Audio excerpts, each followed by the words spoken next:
Berikutnya, Saudara, Kepala Badan Pengendalian Pembangunan dan Investigasi Khusus Aris Marsudianto akan bicara soal isu pergantian Kapolri Jenderal Listio Sigit Prabowo. Aris bilang tunggu tanggal waktunya.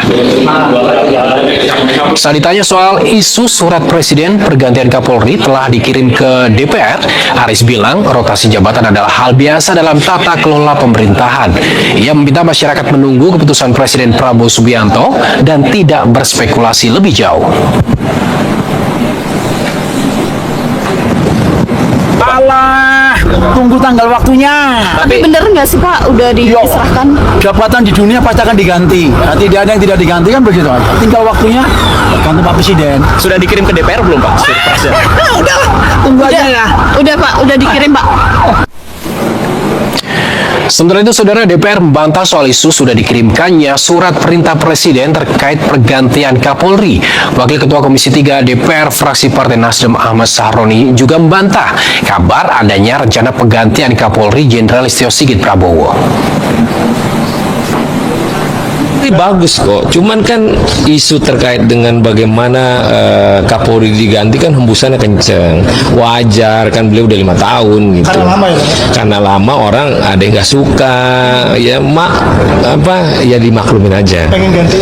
Ya mungkin karena udah 5 tahun ya gantian lah misalnya gitu kan, ada bisa aja. Tapi kan ini kan aspek profesionalisme yang dilakukan oleh Pak Sigit, dia kan bekerja luar biasa.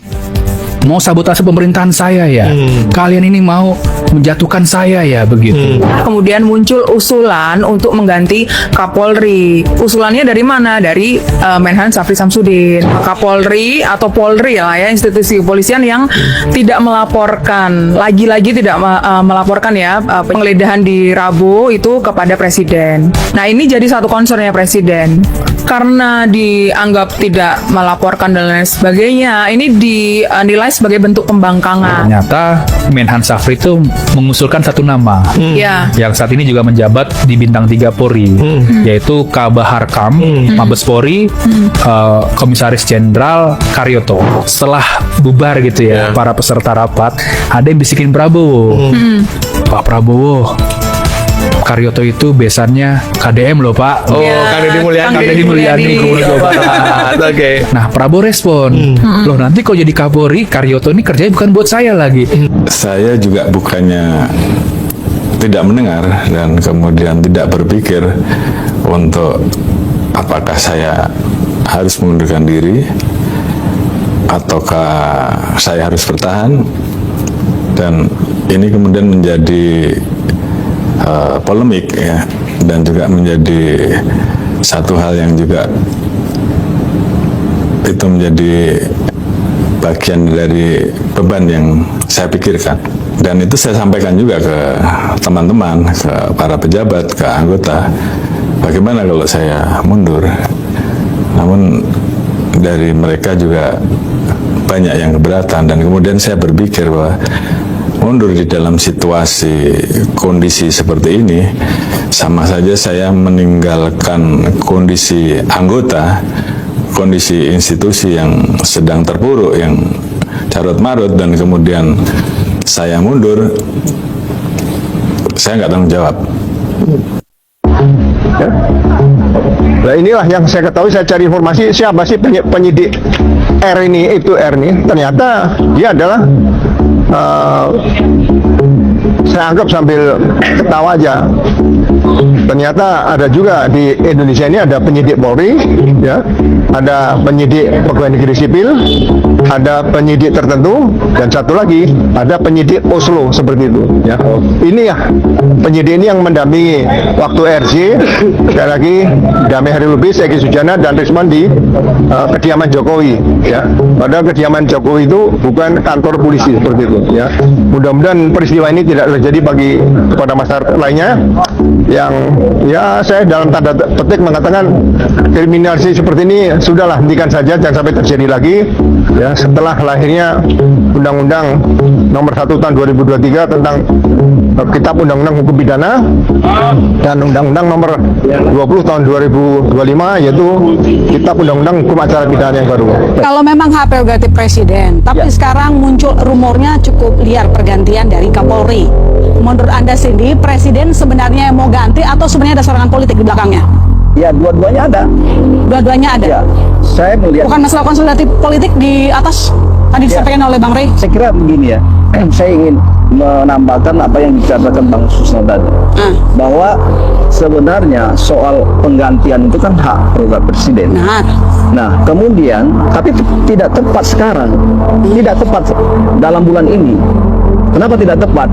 Saya melihat kalau ini diganti pasti tafsirnya karena mentersangkakan FA. Iya. Nah, kalau mentersangkakan FA berarti ada kesan Pak Presiden tidak berkomitmen memberantas korupsi, ya kan? Dan untuk mentersangkakan FA itu tidak gampang. Dia mempunyai posisi yang strategis sebagai penegak hukum, dan ini apa yang dilakukan oleh Kortas Tipikor dan Polda Metro Jaya ini adalah bagian dari dalam rangka memberantas korupsi. Apakah dengan demikian Kapolri yang diganti ini tidak tepat? Nanti jangan sampai, hati-hati Presiden dalam mengambil keputusan. Hati-hati, ini adalah bisa saja nanti investasi politik yang jelek kalau diganti hari ini atau minggu depan. Tidak tepat waktunya begitu. Baik, saya ke Pak Sugeng. Pak Sugeng, tadi kalau Bang Rey mengatakan ini sebenarnya memang mau diganti, cuman ada perdebatan di atas katanya, para elit di atas. Kapolri itu alat kerja presiden, ya. Jadi Kapolri secara konstitusi dia alat kerja penegakan hukum presiden, melayani masyarakat, menjaga keamanan, ya. Nah, sebagai alat kerja dia ternyata tetap dipakai, ya. Kalau orang alatnya itu cocok, ya, ini nggak akan diganti-ganti. Berarti cocok sekarang? Cocok, ya. Karena program dia ketika dikerjakan oleh pihak lain, ya, program pangan, ya, kan nggak begitu berhasil. Kalau cocok. Pencopotan Kapolri Jenderal Listio Sigit Prabowo. Jadi belum ada disebut sebagai reformasi Polri kalau belum ada pencopotan Kapolri Jenderal Listio Prabowo. Namun demikian sebenarnya kan mekanisme pengisian jabatan Kapolri itu bisa dua hal. Yang pertama ada inisiatif Presiden untuk melakukan pencopotan dan penggantian. Yang kedua saya pikir Pak Listio Sigit Prabowo juga bisa mengambil inisiatif untuk berbesar hati untuk mengundurkan diri, karena kami yakin Pak Listio Sigit tidak perlu khawatir kalau beliau mundur khawatir dianggap colong pelayu lungo gelanggang. Tidak, Pak, karena kami yakin di institusi Polri itu banyak, ya, polisi-polisi yang baik atau hugeng-hugeng yang baik yang bisa melanjutkan amanah dalam penegakan hukum di negeri ini. Karena kami meyakini, Pak, polisi bagi Republik itu adalah setengah masalah. Kalau masalah polisi ini bisa kita bereskan, insya Allah setengah dari masalah Republik ini juga sudah beres. Itu yang pertama. Yang kedua, di Yanma ini Pak, kami juga dulu pernah datang tapi dengan elemen yang lain, 212 ketika itu.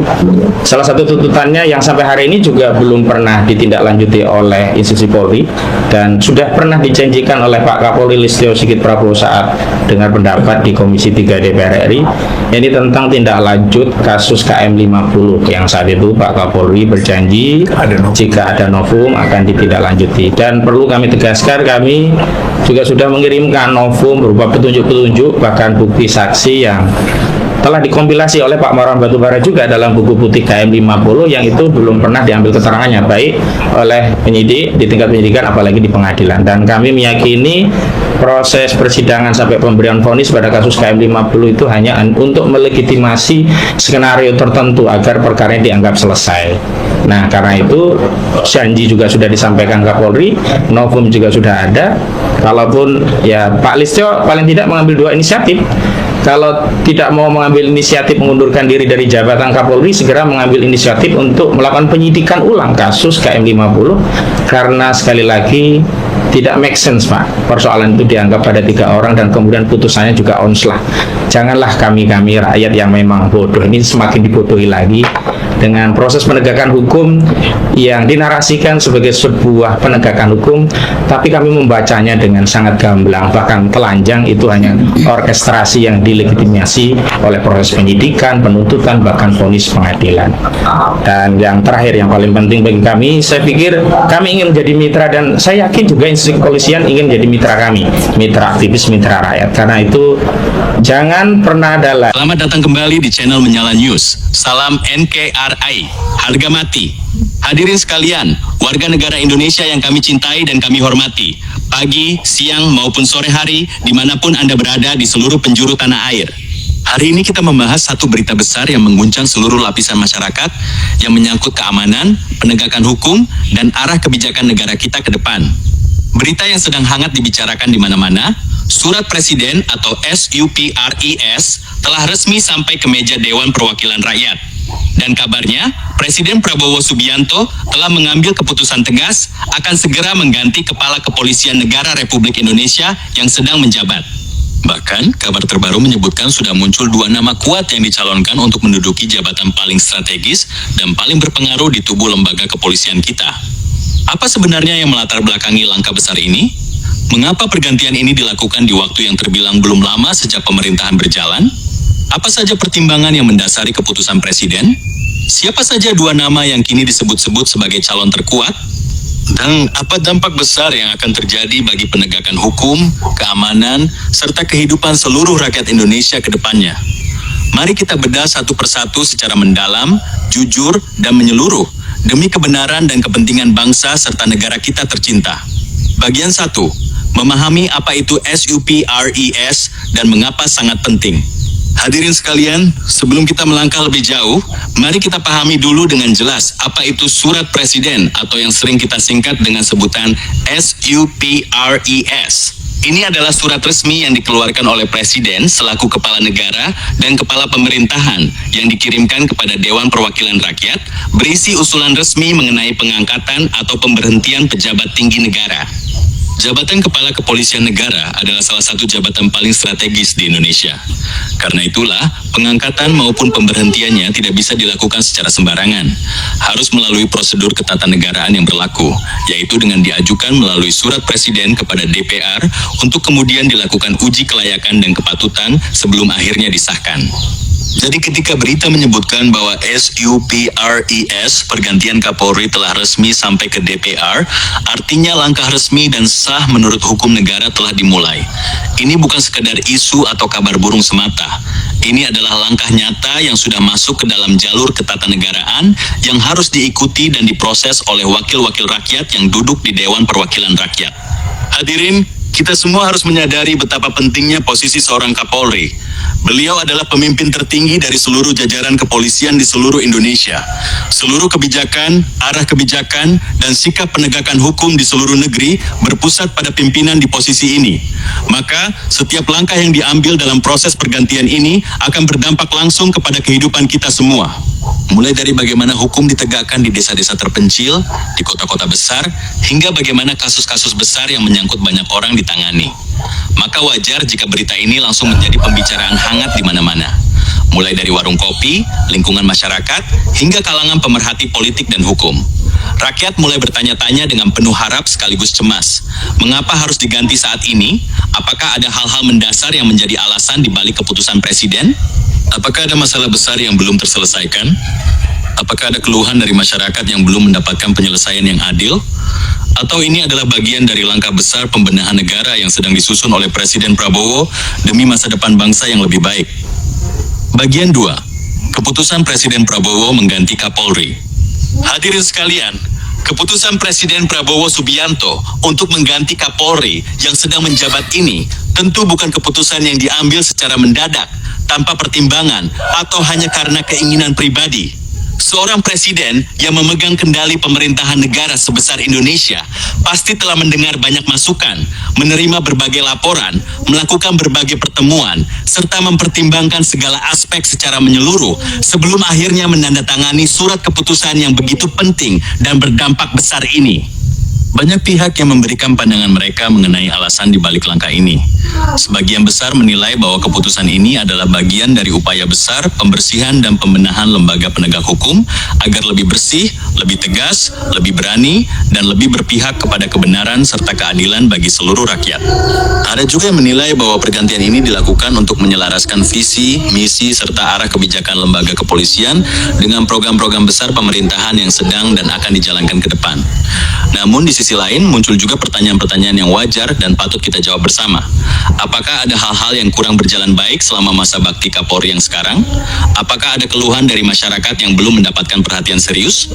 Apakah ada kasus-kasus besar yang belum tuntas dan menuntut adanya perubahan di pucuk pimpinan agar bisa diselesaikan dengan benar dan adil? Apakah ada kebijakan-kebijakan yang dianggap kurang tepat atau kurang berpihak kepada rakyat kecil? Pertanyaan-pertanyaan inilah yang kini menggantung di benak jutaan warga negara Indonesia. Dan kita semua tentu berharap setiap keputusan yang diambil oleh pemimpin negara ini adalah murni demi kebaikan bersama, demi tegaknya keadilan tanpa pandang bulu, demi terjaminnya keamanan setiap warga negara dimanapun mereka berada, dan demi kemajuan bangsa Indonesia yang kita cintai ini. Kita juga harus ingat bahwa pergantian pimpinan di lembaga sebesar Polri adalah hal yang wajar dan biasa terjadi dalam sistem pemerintahan negara kita. Setiap pimpinan tentu memiliki masa bakti dan tugasnya masing-masing. Dan ketika tiba waktunya untuk diganti, maka proses itu harus berjalan dengan tertib, transparan, dan sesuai dengan aturan hukum yang berlaku, agar tidak menimbulkan kegaduhan yang tidak perlu di tengah masyarakat. Bagian 3, 2 nama calon Kapolri baru yang muncul. Kini kita beralih ke kabar yang juga sangat menarik perhatian seluruh masyarakat. Munculnya 2 nama yang disebut-sebut sebagai calon kuat pengganti Kapolri yang akan datang. Hingga saat ini, nama-nama yang beredar di berbagai kalangan dan menjadi pembicaraan hangat adalah nama-nama yang tidak asing lagi bagi kita semua.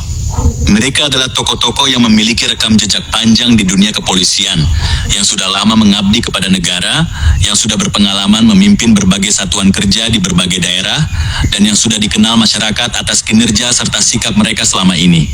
Masyarakat pun mulai menimbang-nimbang, membandingkan, dan menilai siapa yang lebih pantas menduduki jabatan terpenting ini. Ada yang menilai berdasarkan pengalaman mereka bertugas di lapangan, seberapa sering mereka turun langsung melihat keadaan rakyat. Ada yang menilai berdasarkan keberanian mereka dalam menindak tegas pelanggaran hukum tanpa memandang siapa yang bersalah. Ada pula yang menilai berdasarkan visi dan gagasan yang mereka tawarkan untuk memajukan lembaga kepolisian agar semakin dipercaya oleh rakyat. Setiap nama yang muncul tentu memiliki pendukung dan pengamatnya masing-masing. Ada yang berharap sosok yang terpilih adalah orang yang tegas dan berani. Ada yang berharap sosok yang berpengalaman dan bijaksana.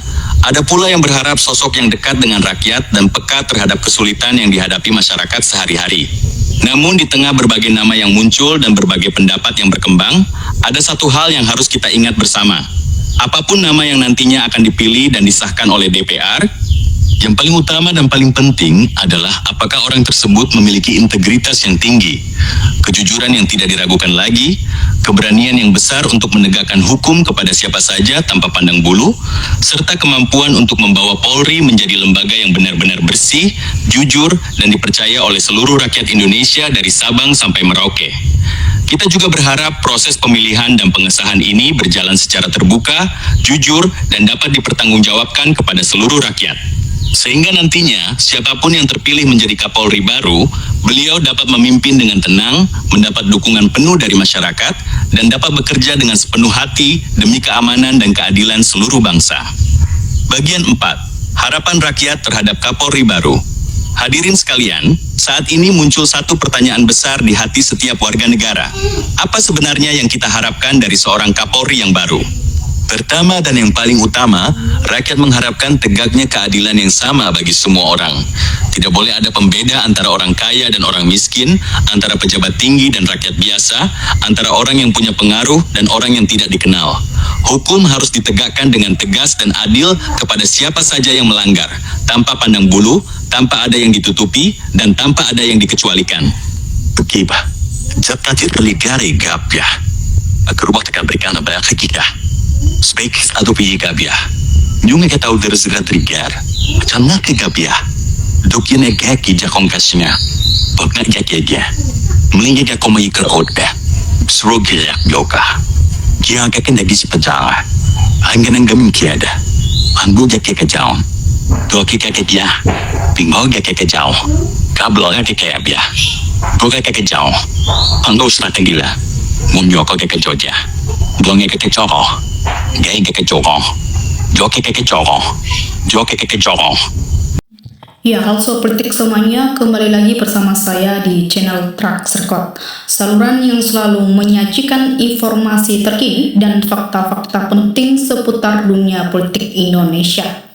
Nah, sobat politik semuanya, hari ini kita akan kembali lagi membahas topik yang sedang heboh dan hangat dibicarakan banyak orang, yaitu soal isu ijazah Jokowi, rencana Prabowo, dan perkembangan terbaru di lingkungan Polri.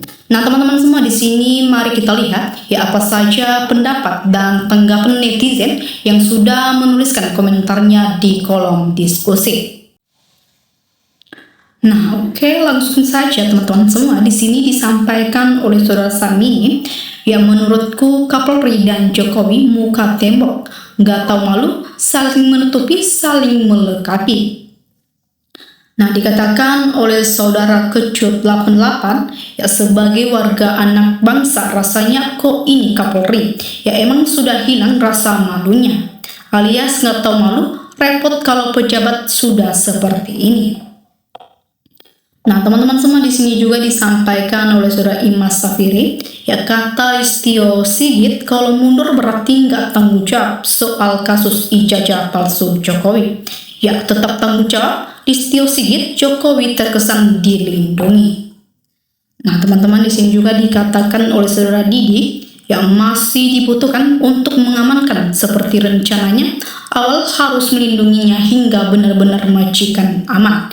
Ya, seharusnya Listio Sigit tahu diri, undurlah diri sendiri. Nah, teman-teman semua, di sini juga disampaikan oleh Saudara Yopi Raffendi, ya sudahlah, mundurlah dari Kapolri, nggak ada orang yang keberatan, ya semua orang nggak ada yang suka kepemimpinan Anda, bikin masalah aja Anda, cepat-cepatlah Anda mundur, toh lebih baik bagi bangsa ini. Nah, sobat politik, kita lanjut. Di sini juga disampaikan oleh Saudara Sunggerawuhan, ya kalau pemberantasan ya korupsi mau sukses, copot Kapolri dan menteri-menteri Jokowi, ya baru kejaksaan dan polisi bisa berantas korupsi, ya mulai dari DPR, ketua parpol, dan kaki tangan Jokowi. Nah, di sini disampaikan oleh Saudara Edi, ya Saroni yang duluan diproses hukum, yang lain menyusul. Nah, teman-teman, di sini juga dikatakan oleh Saudara Suyono, ya sudahlah, copot saja Sigit dari jabatan. Ya selama dia menjabat banyak sekali masalah di tubuh Polri. Nah, segera ganti Pak biar ijazah palsu cepat selesai. Nah, teman-teman semua, di sini disampaikan oleh Saudara Rian Sapo, ya para penjahat saling melindungi dan saling menjaga, sungguh nggak punya malu di. Nah, teman-teman semua, kita lanjut. Di sini disampaikan oleh Saudara Rohman, ya Prabowo juga ingin mencalonkan lagi harus lepas dari Jokowi dan mengganti Kapolri juga menteri-menteri titipan Jokowi. Nah, tidak mustahil bisa terpilih lagi, bahkan bisa diberhentikan sebelum waktunya.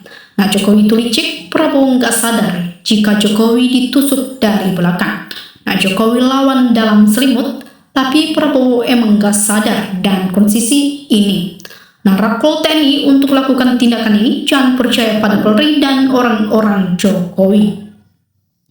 Teman-teman semua, di sini juga disampaikan oleh Saudara Reno Talata, ya emangnya Kapolri yang baru dianggap tidak lebih baik dari Pak Listio Sigit, ya saya yakin yang baru lebih baik dari Kapolri yang lama.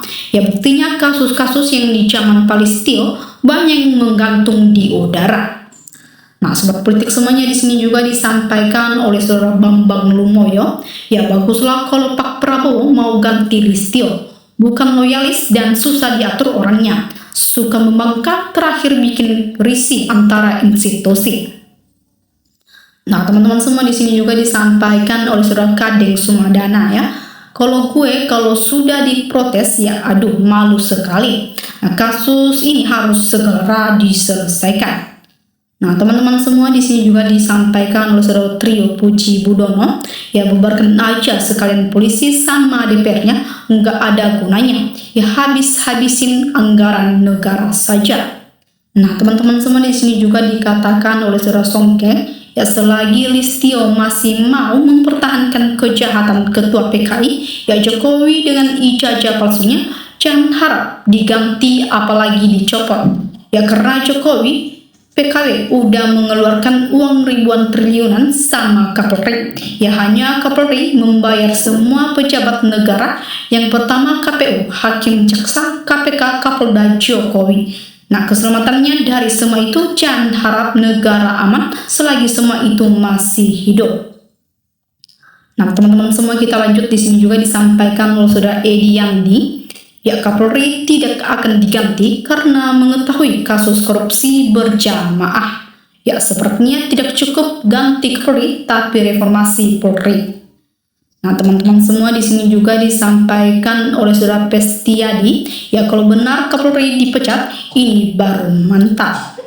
Nah, rakyat sangat mengharapkan Kapolri diganti. Berikut Luhut juga diganti. Nah, teman-teman semua, di sini juga disampaikan oleh Saudara Ria, yang gak penting pada nama-nama peganting rakyat, ingin Kapolri yang baik, jujur, tidak berkhianat pada negara ini. Nah, sudah seharusnya juga rejim manusia goreng agar aman tenang bangsa ini, adili para penipu rakyat. Nah, sobat politik semuanya, itulah berbagai tanggapan dan pendapat dari teman netizen, di mana ada beragam pandangan, ada yang setuju, ada pula yang menantang. Dan semua suara ini menunjukkan betapa pentingnya isu ini bagi masyarakat. Nah, sobat politik semuanya, kalau kamu sendiri bagaimana pendapatmu? Ya jangan ragu untuk menuliskannya di kolom komentar di bawah ini. Dan jangan lupa juga like, subscribe, dan bagikan video ini ke teman-temanmu ya agar semakin banyak yang tahu. Sampai jumpa di konten berikutnya. Tetap kritis, tetap waspada, dan jangan lupa ikuti terus channel Trax Record. Dan terima kasih teman-teman semua telah menonton video ini sampai selesai. Salam NKRI harga mati.